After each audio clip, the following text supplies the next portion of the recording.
এই মুহূর্তে আমার সামনে আপনারা দেখতে পাচ্ছেন একটি রাইস কুকার রয়েছে ভিশন কোম্পানির। তো আসলে আমরা সাধারণত এই রাইস কুকারগুলো যখন ব্যবহার করি আসলে দেখা যায় নানা ধরনের প্রবলেমে আমরা ফেস করে থাকি অথবা নানা ধরনের প্রবলেমে আমরা পড়ে থাকি। তো এটির হচ্ছে মূল যে কারণগুলো কি কারণে এই রাইস কুকারগুলো সমস্যা হয়ে থাকে আসলে আজকের এই ভিডিওতে কিন্তু আমি সেগুলো তুলে ধরবো। আশা করি কন্টিনিউ এই ভিডিওটা করবেন, তাহলে যারা বাসা বাড়িতে আছেন অথবা যারা ইলেকট্রিক্যাল কাজকাম বোঝেন তারা কিন্তু নিজেরাই এটি করে নিতে পারবেন। তো আমরা দেরি না করে চলুন মূল ভিডিওতে চলে যাই। মূলত এটি হচ্ছে ভিশন কোম্পানির রাইস কুকার।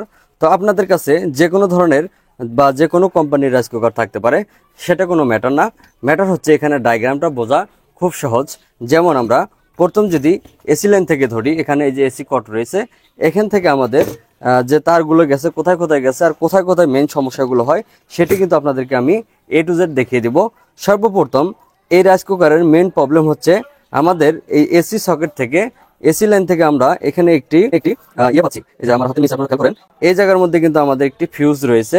হতে পারে 10 এম্পিয়ার, হতে পারে 15 এম্পিয়ার। এই যে ফিউজটি, সাধারণত এই ধরনের রাইস কুকারগুলোর মধ্যে এই ফিউজেরই সমস্যা বেশি হয়ে থাকে।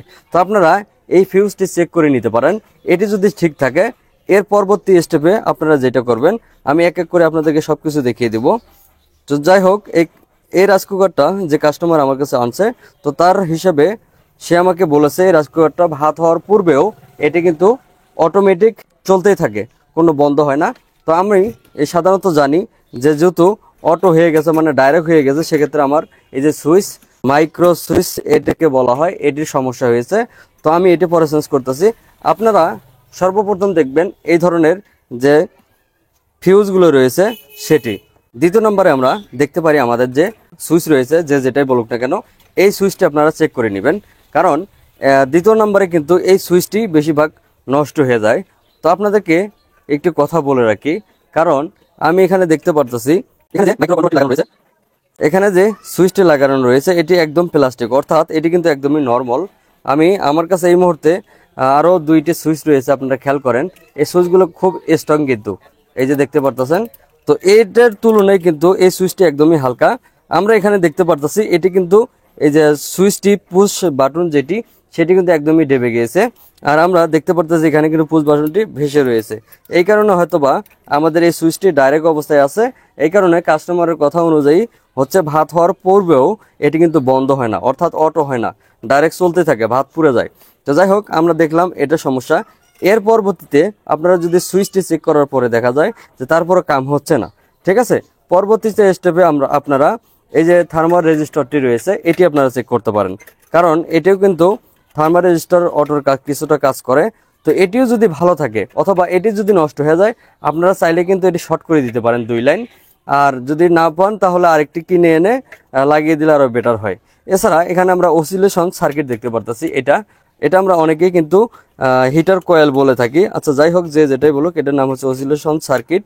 এর পূর্বে আপনারা দেখতে পারেন হচ্ছে আপনাদের মেন কয়েল, এটা হচ্ছে আপনাদের হচ্ছে মেন হিটার যে কয়েল, এখানে যে হিট হয়, এই যে সাদাটি যেটি দেখতে পারতেছেন এটি হচ্ছে মেন হিটারের এই 2 কয়েল। আশা করি এটি দেখলেই কিন্তু আপনাদের যে কোনো ধরনের রাইস কুকারের সমস্যার সমাধান করতে পারবেন। তো আপনারা যারা বাসা বাড়িতে এই কাজগুলো করবেন তারা অবশ্যই মূলত প্রবলেম ফেস করেন হচ্ছে এই ফিউজের কারণে। ভালো মানের ফিউজ লাগাবেন অথবা এই সুইচটি লাগিয়ে নিলেই কিন্তু আপনাদের যে কোনো ধরনের রাইস কুকার আপনারা নিজেরাই কিন্তু মেরামত করে নিতে পারবেন। তো এই মুহূর্তে আমি আপনাদেরকে দেখানোর চেষ্টা করব আসলে আমাদের যে এটা ডাইরেক্ট হয়ে গিয়েছে এটা কী কারণে ডাইরেক্ট হয়েছে। তো আমরা এখানে একটি মিটার নিয়ে ডিসি রেঞ্জে যদি আমরা রেখে দিই, আপনারা খেয়াল করবেন, আমরা যদি আমাদের কন্টিনিউটি বাচ্চা আমরা এখানে, আর যদি এটা আমরা খুলে দিলাম, কারণ এখানে যদি ধরি আপনারা খেয়াল করেন এই মুহূর্তে কিন্তু আমাদের এই যে সুইচটি শর্ট আছে, অর্থাৎ ডাইরেক্ট অবস্থায় আছে। তো আমরা সুইচটি যদি চেঞ্জ করে দেই তাহলে কিন্তু আমাদের এটি সম্পূর্ণভাবেই ঠিক হয়ে যাবে। তো আশা করি ভালো থাকবেন সবাই। আরও এই ধরনের ভিডিও পাওয়ার জন্য আমার চ্যানেলের সাথে থাকবেন। আল্লাহ হাফেজ।